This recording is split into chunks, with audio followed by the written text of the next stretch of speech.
પીપલોદ ગ્રામ પંચાયતના રુદ્રા કોમ્પ્લેક્સ મામલે પ્રજાના પૈસાનો હિસાબ ક્યારે? પીપલોદ ગ્રામ પંચાયતમાં છેલ્લા 15 વર્ષથી ચાલી રહેલા શાસન દરમિયાન ગામમાં બનેલા રુદ્રા કોમ્પ્લેક્સને લઈને ગંભીર સવાલો ઉઠી રહ્યા છે. ગ્રામજનોના જણાવ્યા મુજબ કોમ્પ્લેક્સની 60 જેટલી દુકાનો પાસેથી દુકાન દીઠ 2000 રૂપિયા મુજબ કુલ 1,20,000 રૂપિયાની રકમ થતી હોવાનો હિસાબ સામે આવે છે. પરંતુ અરજદારનો આક્ષેપ છે કે પંચાયત દ્વારા તેની પાસેથી 3 રૂપિયા લાખનો ચેક માંગવામાં આવ્યો હતો અને તેણે તે ચેક આપવો પડ્યો હતો. અરજદારના જણાવ્યા મુજબ આ મામલે તેની પાસે રહેલા પુરાવા વારંવાર પંચાયતમાં રજૂ કરી ન્યાયની માંગ કરવામાં આવી છે.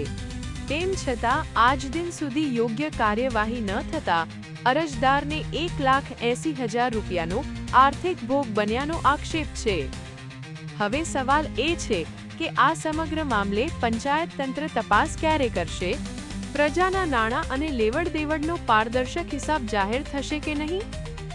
ગ્રામજનો જવાબ માંગી રહ્યા છે. Soni Hemantkumar Vinodlal Neet 24 news Gandhinagar. Daily news update માટે નીટ 24 ને સબસ્ક્રાઇબ કરો.